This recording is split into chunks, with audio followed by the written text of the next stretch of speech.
Hey everyone, Gravity here. Before the video begins, I simply ask that if you enjoy my content to hit that subscribe button below. Nowhere else on YouTube are you going to find a Battlefield player who's played with teams competitively since Battlefield 1942, nearly 18 years ago. Don't forget to subscribe, and please enjoy the video.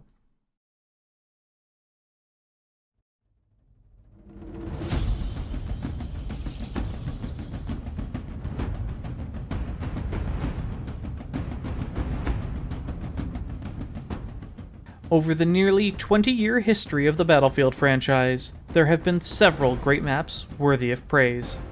A few of these go on to become legendary, icons themselves of the Battlefield series, and appear time and time again through game engine upgrades and subsequent iterations. This is not that story. This is the story of the maps that few want to play, and remember only because they were that bad. Maps which should never be remade. This is the story of the worst maps in Battlefield. The Battlefield 1 DLC called In the Name of the Tsar launched with a fairly hefty batch of 6 new maps. Of these, without getting deep into specifics, Galatia is a flat, boring sniper mess. Brusilov Keep is a grind-turned-inevitable base camp. Volga River is an overly large, bland, flat Zerg rush. Albion is passable, and Lupko Pass is actually good, though it could have nixed the aircraft. That's 5 maps, for those counting. Number 6 is our guest of honor tonight, and it is Zaritzen, the 3-flag hellhole that makes most Battlefield 1 players livid, while the rest gleefully embrace the art of corner camping, door holding, and explosive spamming. It is memorable, for sure, but for all the wrong reasons. Zaritzen is a very rare 3-flag conquest Battlefield map, and this immediately should send up some red flags. First, because of all the 3-flag Conquest large Battlefield maps, only one of them is actually great. And second, nearly every single one of those 3-flag maps is a meat-grinding mess. You can only guess where this one is going to land. To understand Zaritzen, you must understand its map layout. The first thing that everyone notices on the map here is the enormous church in the center. This is where the B flag sits. This massive battle-damaged structure is large enough to fit a large chunk of a team in here, not that this is a good thing. You will also see the desolate wasteland and minor trenches surrounding the B flag, and further out, the A and C flags nestled almost on top of each team's uncapturable main base. The obvious explanation for this is simple. The map is designed for both teams to spend the round in an epic struggle over control of the church. The design of both the buried courtyard and the merchant ruins both indicate that little effort or time is meant to be spent here. They are both bland, rubble-filled objectives with husks of buildings to provide some cover, although the courtyard is much more dense with residential buildings, not that this makes playing the flag any more enjoyable, as you first need to play cat and mouse with a jerk camping behind a wall with a shotgun before you can clear the flag. The Cathedral of Light is without question the standout focus of Tsaritsyn, and from conception to execution, it is obvious that no one gave a shit about the design of the rest of the map. The entirety of this map's lighting detail and art designs all went into this structure, which is no doubt the most beautiful building in the game. Modeled on the Naval Academy of St. Nicholas in St. Petersburg, Russia, the developers did a fantastic job matching the interior of the building in the game, copying the color schemes, intricate patterns and frescoes, even the iconography of the walls and ceiling of the dome. And yes, while it is something that should be admired by players, it makes me wonder where any other thought for the rest of the map went. The building has 4 entrance points, none of which are large, although you can bring the cavalry inside should that amuse you. The 2 side doorways each face the main bases and are continuously bombarded by explosives of all kinds.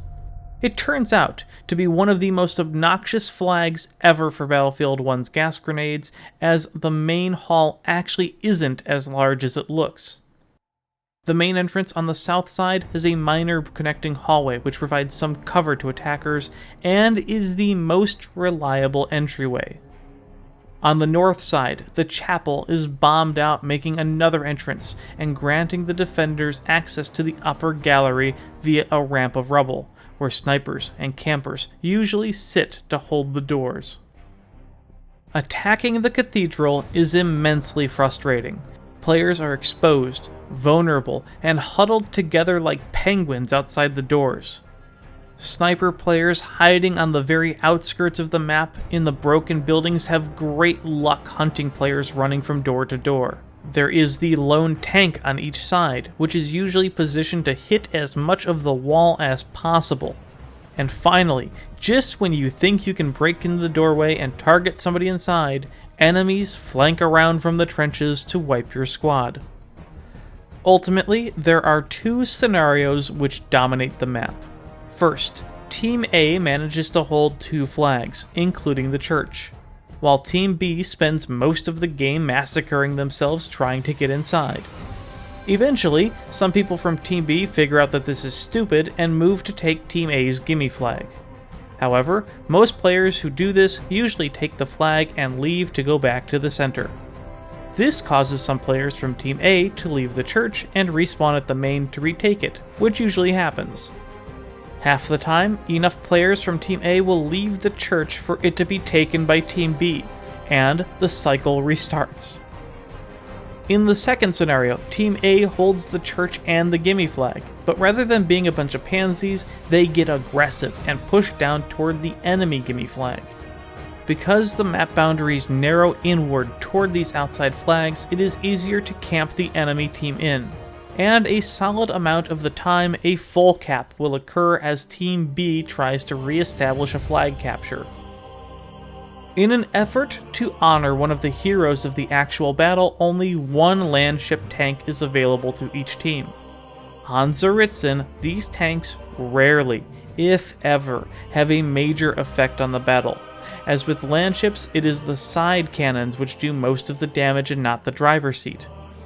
You can normally find the landship parked on top of a trench or snowdrift outside the church, obliterating either reinforcing enemies crossing from the gimme flags or camping the enemy team inside the structure.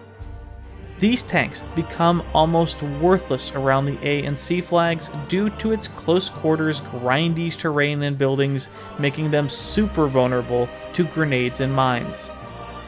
Being a 3-flag map, Zaritzen also gives me flashbacks of Stalingrad from BF 1942.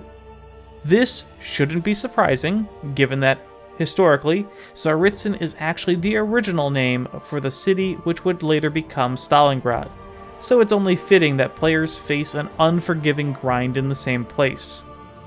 Zaritzen also gives off vibes of Battlefield 5's Devastation map, which arguably had the same map concept except on a larger scale with far less open space.